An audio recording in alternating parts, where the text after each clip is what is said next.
Right, well, kita lanjutkan pembahasan kita di part yang kedua ini.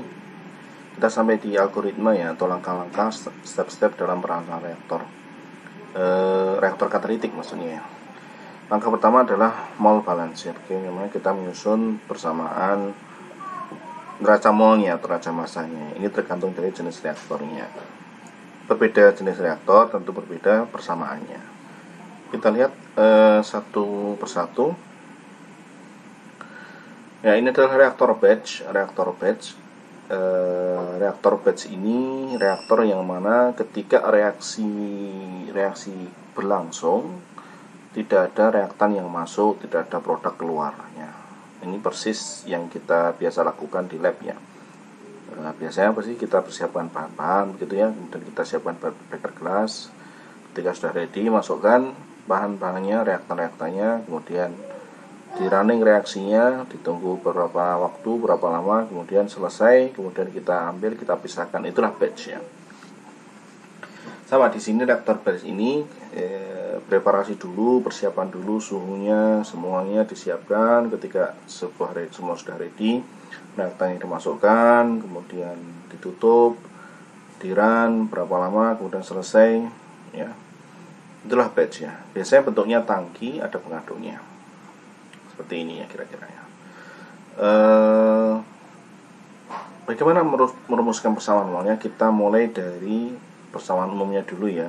Ini ada input, ada output, ada reaksi, dan juga ada akumulasi. Inputnya adalah FA0 nya adalah mol per waktu ya, mol per jam, mol per menit, dan seterusnya. Ini juga sama.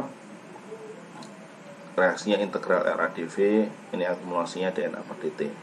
Karena ketika reaksi berlangsung tidak ada input yang reaktan masuk, tidak produk keluar, maka FA0 nya sama dengan FA, yaitu sama dengan 0. Kemudian di reaktor ini kita asumsikan pengadukannya sempurna, well mix ya. Tidak ada delta V, semuanya adalah seragam, sehingga integral RAdV nya menjadi RAV ini. Kemudian kita masukkan ke sini, sehingga kita akan punya persamaannya menjadi RAV sama dengan A per dt. Ya, ini sama ya, jadi ini persamaannya jadinya ini.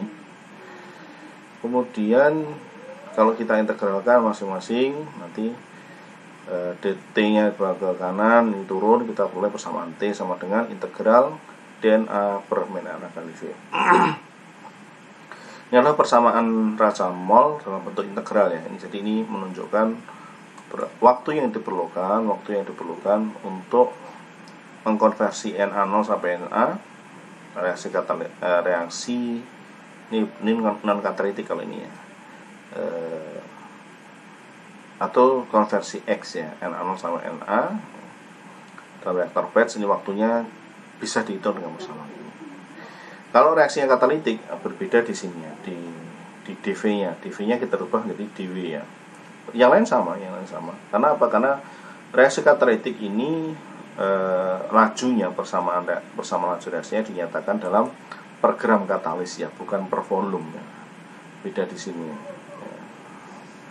Sehingga nanti persamaan akhirnya sama kayak tadi, T sama dengan integral Na sampai Na d Na per min A di sini V ya, di sini per gram katalis. Kalau tadi per volume reaktan ya, atau volume reaktor ya. Ini per gram katalis. Jadi kalau nanti dalam reaktor ya, misalnya ada case-case ya dalam reaktor batch, maka pilihannya dua. Jadi kalau bisa digunakan persamaan ini, persamaan diferensialnya, atau bisa digunakan persamaan integralnya ini ya, bisa. Kalau yang umum ya pakai diferensial ini ya, DNA per dt RA kali V ya. Berikutnya adalah reaktor berbentuk reaktor alir ya, reaktor alir bentuk pipa. Jadi reaktor ini berbeda dengan batch. Jadi ketika reaksi berlangsung ada reaktan yang masuk, kemudian ada produk yang keluar. Karena reaksi katalitik, di tengah-tengahnya kita letakkan katalis. Ini bentuknya ada dua, bentuk tangki dan bentuk pipa. Ini yang bentuk pipa biasa disebut dengan packed bed reaktor. Jadi pack bed reaktor. Di sana ada bednya, di sini di dalamnya ada katalisnya ya. Katalisnya. Dan merumuskannya kita akan lihat dulu volumenya, atau mungkin kita lihat sistemnya dulu. Kita lihat di katalis di tengah-tengah ini. Anggaplah ini adalah delta W gitu misalnya sebagai fokus kita. Ini adalah delta W di sini. Maka di sini delta W, maka inputnya ya FA mol per jamnya pada W. Peluangnya berarti V plus delta W ini ya. FA pada W plus delta W. Kita masukkan persamaan umum input minus output plus reaksi atau generasi sama dengan akumulasi ya. Inputnya adalah FA pada W, outputnya adalah FA pada W plus delta W ya. Kemudian ini reaksinya R aksen delta W, akumulasinya 0. Kita asumsikan ini steady state ya. Kita akumulasinya 0. Kemudian dari persamaan satu ini ya, ini FA pada W, FA W plus delta W dan seterusnya. Ini kita masing-masing suku kita bagi dengan delta W. Ini dibagi delta W. Nah, semuanya ini dibagi delta W gitu ya. Delta W. Maka kita akan punya persamaan 2 ini. Persamaan 2. Kemudian kalau kita meminjam ini untuk menyelesaikan persamaan 2 ini ya, kalau kita meminjam teori di kalkulus diferensial.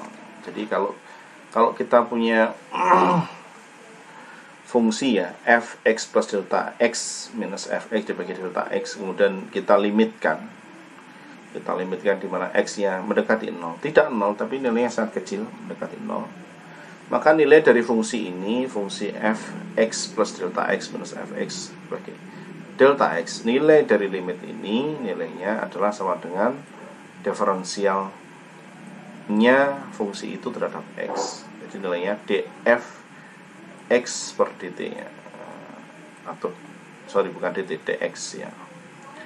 Maka kalau kita meminjam definisi ini dari kalkulus diferensial, kita terapkan persamaan 2 tadi, limit delta W, di mana delta W-nya sangat kecil atau mendekati 0.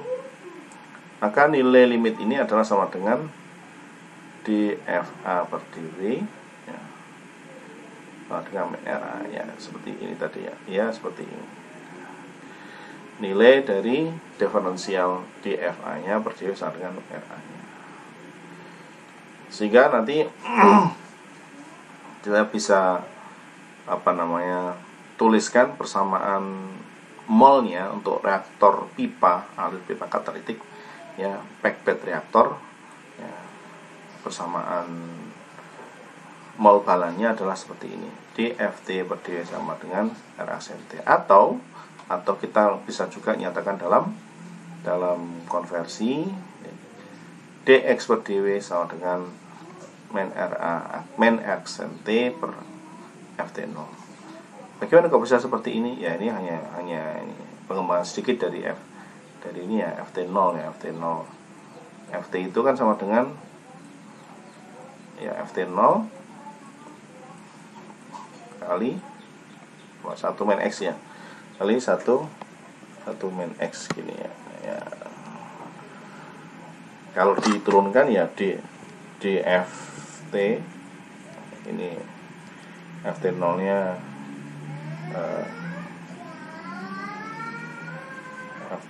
nya konstan minus dx. Nah, jadilah seperti ini ya. Seperti ini. Dan ini disubstitusikan ke sini. Ke persamaan atas itu, sehingga kita akan punya ke sini. Nanti kita dapatkan persamaan 4. Gunakan persamaan 4 ya untuk persamaan neraca mol neraca massa pack bed reaktor alir bentuk pipa ya. Silahkan dicermati, mudah-mudahan bisa diikuti. Kalau belum clear, belum jelas, silahkan diputar ulang, di review ulang. Kalau belum clear juga ya nanti kita diskusikan. Kita akan lanjutkan untuk jenis reaktor katolik berikutnya di part berikutnya ya.